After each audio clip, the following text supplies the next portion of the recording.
wrath of nature. Severe weather across 11 districts claims 7 lives since last evening. Another cyclone brewing in the Bay of Bengal. Following procedures. Government assures relief measures for the disaster affected. Compensation of 10,000 rupees for an affected family. Investigation afoot. Prime Minister Ranil Wickremesinghe making a special statement in Parliament says the bond issuances between 2008 and 2014 should be probed. Same-day elections. Chairman of the Election Commission says elections will be held in all local government bodies during the first week of February. OPEC's Vienna meeting. Oil-producing nations set to extend output cuts.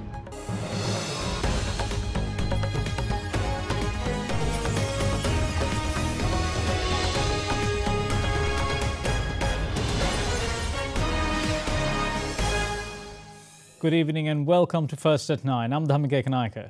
Our lead story this evening is the wrath of nature as the inclement weather experienced in the island over the past 24 hours have claimed 7 lives since yesterday and have injured 23 persons thus far.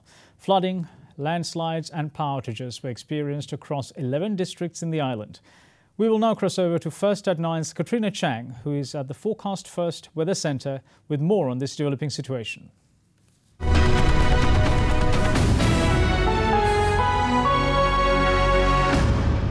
Thank you, Dhammika. Now, as you mentioned, the inclement weather which wreaked havoc across the island brought about much destruction as the deep depression which formed in the south of the Bay of Bengal made its way towards the island.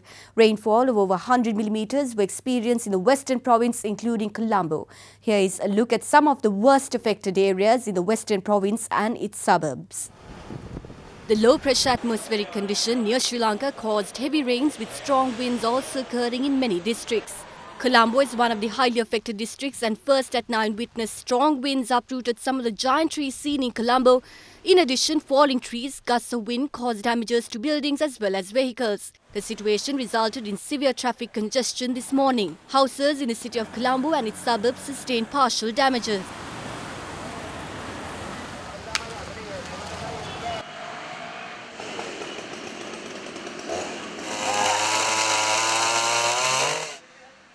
Meanwhile, a man died after falling into a drainage in the Talahen area today. Rough seas were observed in Kalutara and Panadura throughout the day. Meanwhile, strong winds caused damages in the Gampaha district as well. Fishermen refrained from plying their trade due to rough seas today. Another person died and 5 others were injured when a tree fell onto a moving truck in the Jayanti Mahal area in Kiribadgoda. Meanwhile, strong winds that rushed through the Kalutara district resulted in a power cable to fall onto the Horanakolamba road in the Kumbuke area, disrupting transportation. Houses were damaged in Millania, Kalutara, Nagoda because of falling trees.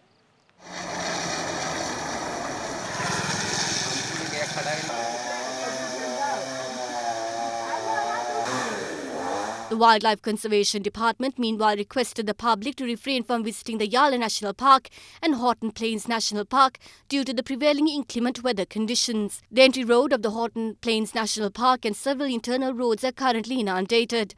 The Block 2 of the Yala National Park has been temporarily closed due to adverse weather. Minister of Law and Order Sagda Ratnayaka today instructed to cancel the leave of all police personnel as they are needed for disaster relief. Officials of the Meteorology Department says heavy falls of about 100 to 150 millimeters can be expected at some places in the southern province. Heavy rains are expected in the southern part of the country today as well. Strong winds like yesterday are not expected tonight because the system is gradually moving away from the country. It is the coastal areas that we should pay attention to. The system is prevalent in the western seas of the country. It might turn into a cyclonic storm. Wind speeds in deep seas off the coast of the western province can increase to more than 100 kilometers per hour. Meanwhile, Disaster Management Centre said that landslide red alerts have been issued to Ratnapura and Badula district by the National Building Research Organisation. NBRO has issued red notices for landslides for Ratnapura, Mathara, Nuwara, Galle, Matale, Badulla, Hambantota and Monragala districts. Red notices are issued for people in Boruluge Aina, Bulutota, Ranhotia Kanda, Itta Kanda, Udinduwa and Butkanda Gamaseva divisions. We have also issued red notices for people in Haldumulla and Bandarwila. People in areas of risk, please vacate the houses. අනාරක්ෂිත ප්‍රදේශවල සිට ජනතාව ඉවත් වන්න. ඊයේ සවස් කාලයේ සිට The power supply in several districts in the country was affected by the inclement weather conditions. 644,108 houses are thus affected. Repairing is hampered by severe weather conditions that are continuing, and the fallen trees are also another reason for the delays in repairs. මේ කාර්යයන් ප්‍රායෝගික දුෂ්කරතාවයකට පත් කරලා තියෙනවා. Meanwhile, the Disaster Management Centre issued warnings to low-lying areas of the Nilwala, Kalu and Ging rivers due to rising water levels. 2 aircrafts which were originally headed to Bandaranaike International Airport in Katunayake from Chennai and Bangalore in India were directed to Mattala Rajapaksa International Airport late last night.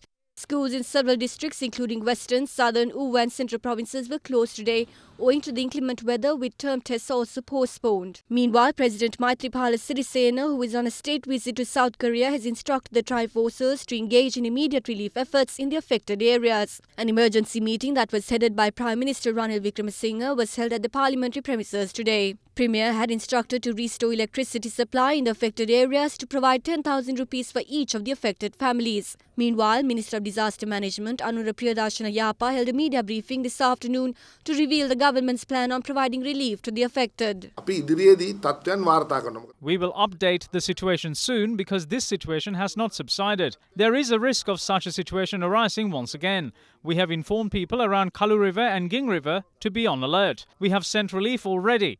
We have sent 1,900 tents to necessary locations. The Disaster Insurance Fund has told they are ready to pay 10,000 rupees per family that are affected.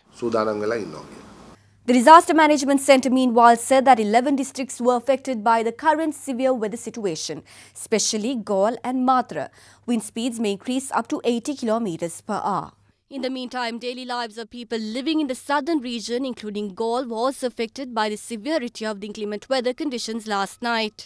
Since severe weather conditions hit in the country from last night, several lives are already claimed. Waves like these are commonly seen around the country in most of the provinces such as Sabaragamu, Southern, Western and Central. The police meanwhile said the body of a fisherman who left for sea from the Ambalangoda Fisheries Harbour was discovered in Aturuvalla in Kosgoda. Police spokesperson Ruwan Gunasekara said the body of a fisherman who set off from Hikkaduwa was discovered in Akurale in Ambalangoda.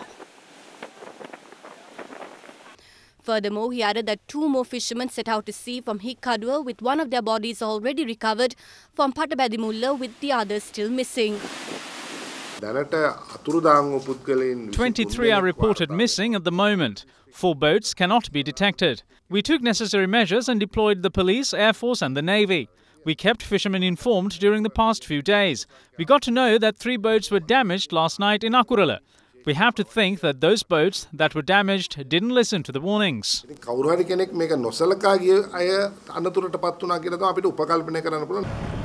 In the meantime, heavy damage was caused to a number of houses in the Gaul district by strong winds.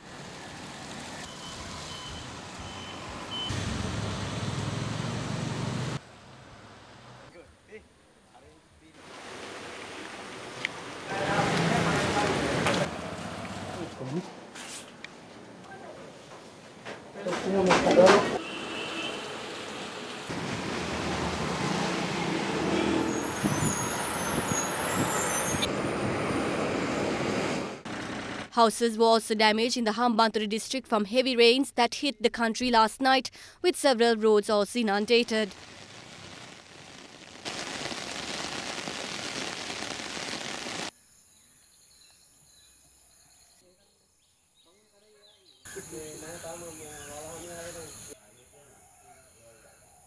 Meanwhile, a person inside his house was severely injured by a falling tree.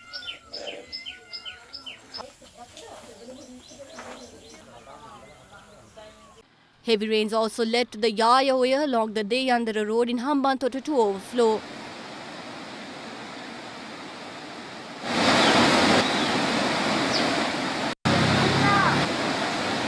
Strong winds which ripped through the town of Mathura left several vehicles severely damaged.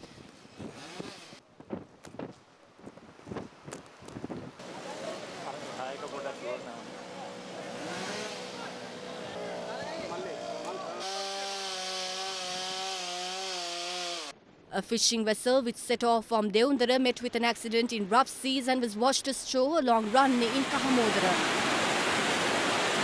2 of the 3 fishermen in the vessel are missing, while the other has managed to save himself. In the meantime, the Railway Authority has decided to limit upcountry railway services to Nanoya due to an earth slip near the Demodara station in Badulla.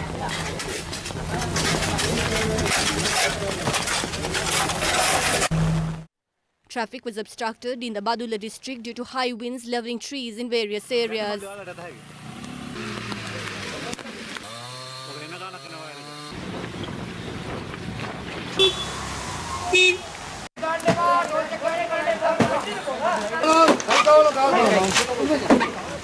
In the meantime, 2 persons perished in the Bandaravilla district in 2 separate incidents when a tree fell on one of the victims while the other was claimed by an earth slip.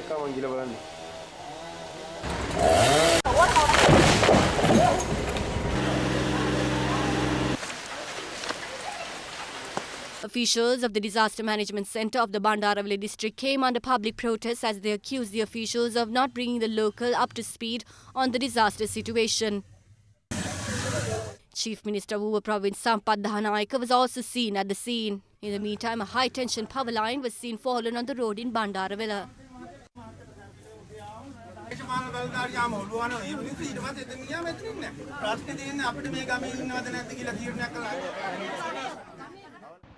Norwood in Nuwara experienced floods because of the heavy rains experienced last night.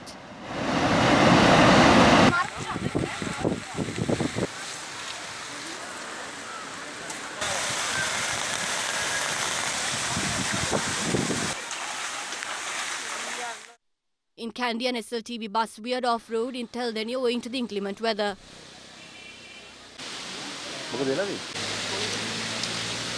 If we take a look at how the cyclonic storm developed, the US agency had located the core of the system out at sea 224 kilometers east-southeast of Sri Lanka in the Bay of Bengal.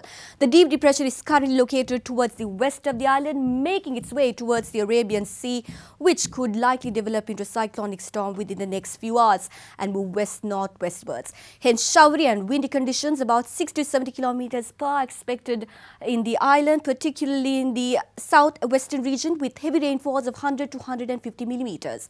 As per the satellite images, we see, however, another cyclonic storm brewing up in the south of Bay of Bengal, which could bring about heavy spells of showers towards the northern and eastern region of the island between Sunday and Wednesday. Now, a slow track to the west will take the cyclonic storm south of India before it moves towards the coast of western India into early next week.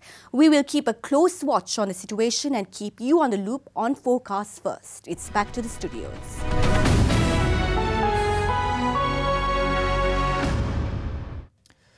Now, moving on to other local stories, Prime Minister Ranil Wickremesinghe says an investigation will be launched into the sale of over 5,000 billion rupees worth of treasury bond issuances, that is, in the past.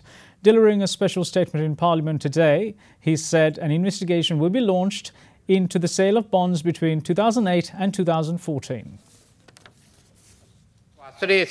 During the period of 2008 to 2017, the central bank has issued bonds to the tune of over 50,147 billion rupees and 4,702 billion rupees have been received via direct private placements.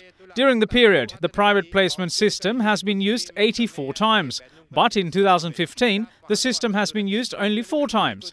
We have to pay 3,086 billion rupees as interest for the bonds which we have taken for the period of 2017 to 2045. Sometimes we will have to issue new bonds as we are not strong enough to settle the amount. That amount may be around 10,000 billion rupees. As soon as we came to power in 2015, we questioned this system. Then we realized that the Monetary Board has not taken a decision to use the private placement system. The Monetary Board decided only to use captive resources as a temporary measure. Without having proper guidelines from the Monetary Board, the management has followed a wrong procedure for a long time. They have also given rates as they wanted. That was a pyramid scheme.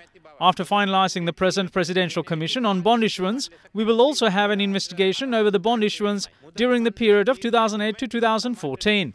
We also expect to look for the transactions at the Colombo Stock Exchange. As soon as we came into power, we introduced a transparent system. That is why we were capable of investigating when an allegation was raised. We appointed the Pitipana Commission. We also had the COPE, of which the chairman is an opposition MP. We also appointed a presidential commission. This is the first time in history one incident was investigated in this manner. If this was done during the Rajapaksa era, they would have gone in the way where Lasantha Wickramatunge went. This was a strange system for our country. Because of that, there may be some shortcomings. Let's correct those and proceed. We are not ready to hide those shortcomings like the Rajapaksa regime. පාපිස්සට යටකර නීතිය ආධිපත්‍ය පාගා දමන්නට අප සූදානම් නැහැ. President Maithripala Sirisena's state visit to South Korea concluded today. The visit is hailed by South Korean President Moon Jae-in as the beginning of a beautiful and a bountiful era which will see the friendship and cooperation between the two countries increase further. A special evening banquet was organized in honor of the president by his South Korean counterpart Moon Jae-in at the presidential mansion last evening. The presidential media division said that the South Korean head of state had elaborated on the close relations with the Sri Lankan president while emphasizing the importance of cooperation for the betterment and development of the two countries.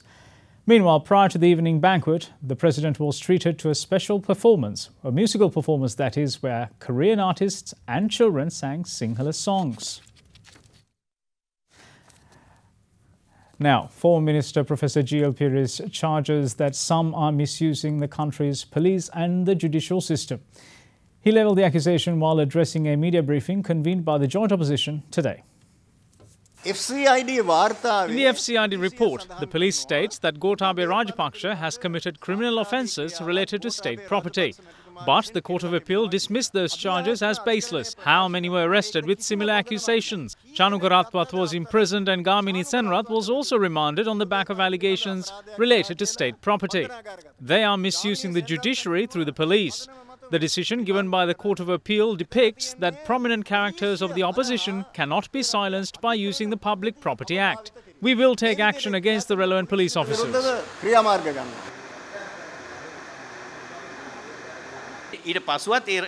They can take a decision even after the vote. Following the vote, if they say they will leave the government since the agreement ends on the 31st of January, we will not object.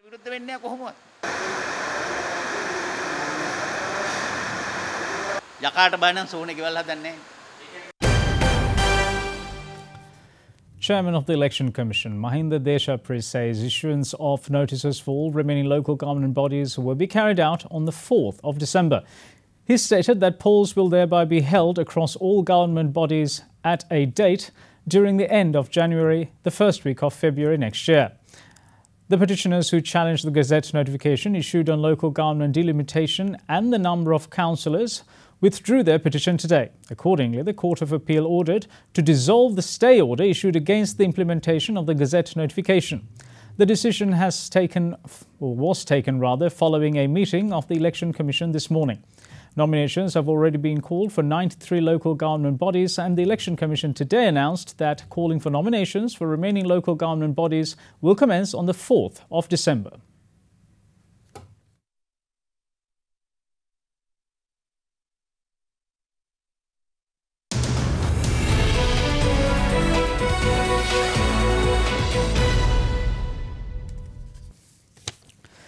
Now, oil-producing nations inside and outside the OPEC look poised to agree on extending output cuts until the end of 2018 to finish clearing a global glut of crude, while signalling they could exit the deal earlier if the market overheats, that is. Non-OPEC Russia, which this year reduced production significantly with OPEC for the first time, has been pushing for a clear message on how to exit the cuts so the market doesn't flip into a deficit too soon. The producers' current deal, which expires in March, reduces supply by about 1.8 million barrels per day in an effort to boost oil prices. Prior to the meeting of the 14-country OPEC in Vienna, Saudi Arabia's energy minister said he favoured extending cuts by 9 months until the end of 2018. While talks were underway, international benchmark Brent crude rose more than 1% today to above $64 per barrel. More of the same of 2017, which is I think, healthy and manageable. Now, the price of digital currency Bitcoin slid as low as $9,000, having lost more than a fifth of its value since hitting an all-time high a day ago. Bitcoin is now around $9,150, down sharply from the recent $11,434 it hit yesterday. At its peak, Bitcoin had increased by 1,000% from its $1 value at which it started the year. Yesterday, a Bank of England Deputy Governor warned that investors should do their homework on Bitcoin. Unlike traditional currencies, the digital currency, which works like virtual tokens, is not issued by a central bank or government and has fluctuated widely since it was launched in 2009.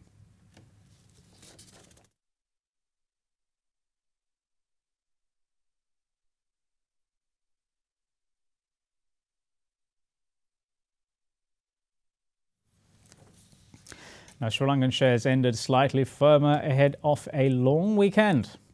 Now, it ended up from a more than 2-month closing low early in the week in thin trade as investors waited direction on political and economic fronts.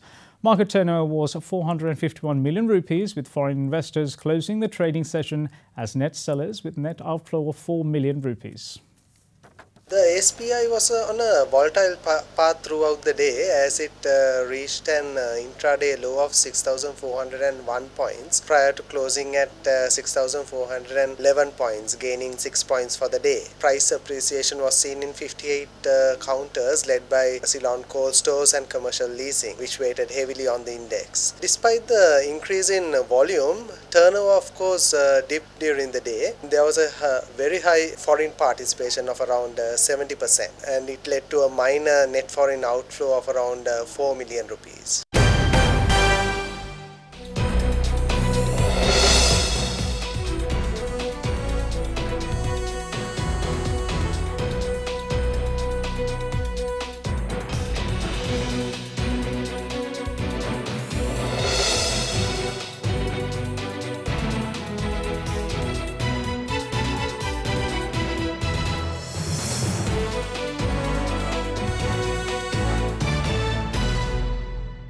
You are watching Sri Lanka's #1 news channel, Derana 24/7.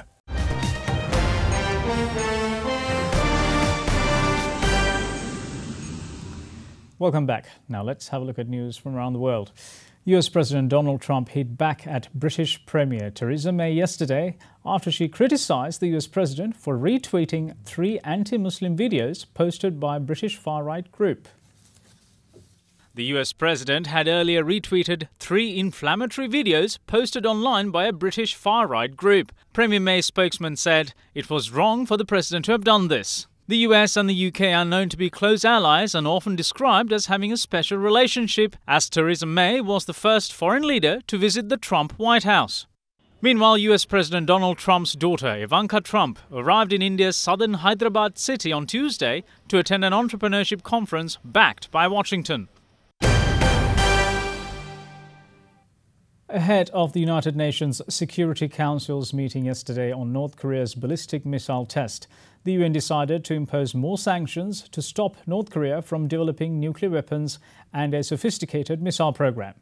Meanwhile, US has urged all nations to cut diplomatic and trade ties with North Korea after the ballistic missile test. North Korea launched an intercontinental ballistic missile that flew high into space before landing near Japan yesterday, showing Pyongyang may now be able to reach Washington, D.C. with its weapons. Speaking at the UN Security Council, US envoy Nikki Haley said President Trump had asked his Chinese counterpart to cut off oil supplies to Pyongyang. Earlier yesterday, the White House confirmed that Trump spoke to Xi Jinping by telephone, urging him to use all available levers to convince North Korea to end its provocations and return to the path of denuclearization. Now let's take a look at some other stories making news across the world.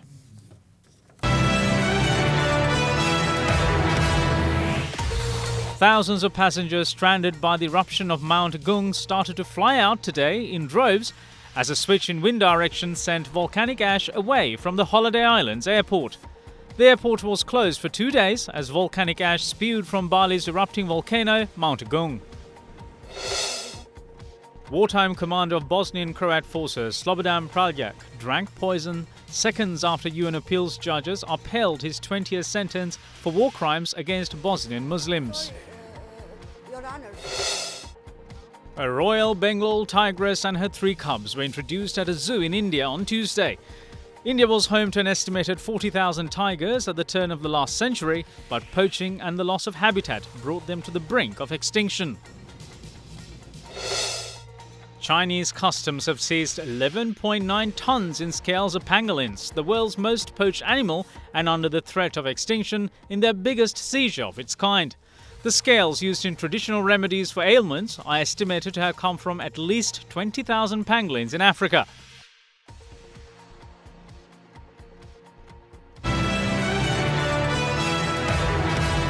You are watching Sri Lanka's premier news channel, Other Derana 24/7.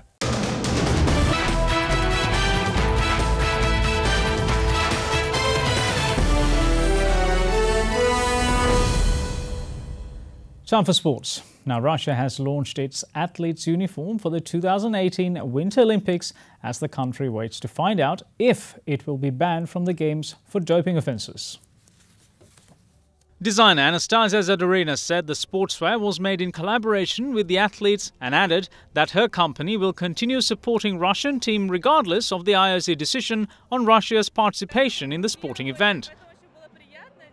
The IOC is retesting all Russian athletes' samples from the 2014 Games following revelations of the former head of Moscow's discredited anti-doping laboratory who blew the whistle on what he said was a state-sponsored doping program. Meanwhile, the president of Russia's Bobsleigh Federation said yesterday 3 Russian bobsledders banned for life by the IOC were leaders of the national team and accused international sports authorities of trying to weaken it. You are watching Sri Lanka's trusted news brand, Other Derana 24/7.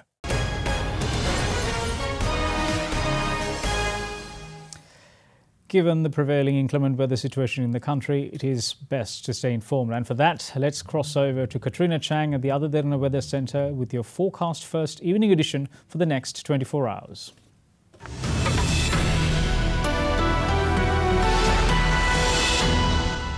Welcome back for our forecast first evening edition. Now, if we take a look at the map, we can expect temperatures to vary between a mild 20 to 28 degrees Celsius over the course of the day.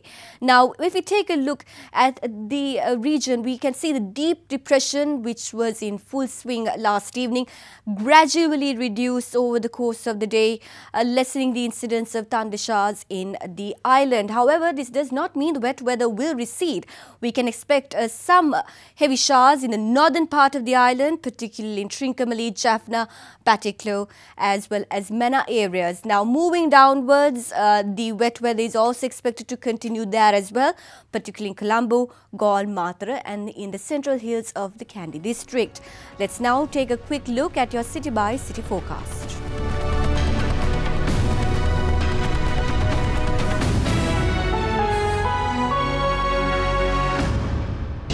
You are watching Sri Lanka's award-winning news channel, Other Derana 24/7. And that is a wrap for tonight. But you can, of course, connect with us on Facebook by visiting facebook.com/first@9 or on Twitter at twitter.com/first@9 for these stories and more. And before we go, we'd like to leave you with some visuals which captured natural sceneries and little waterfalls which sometimes rather see while passing by. Thanks for watching. Good night.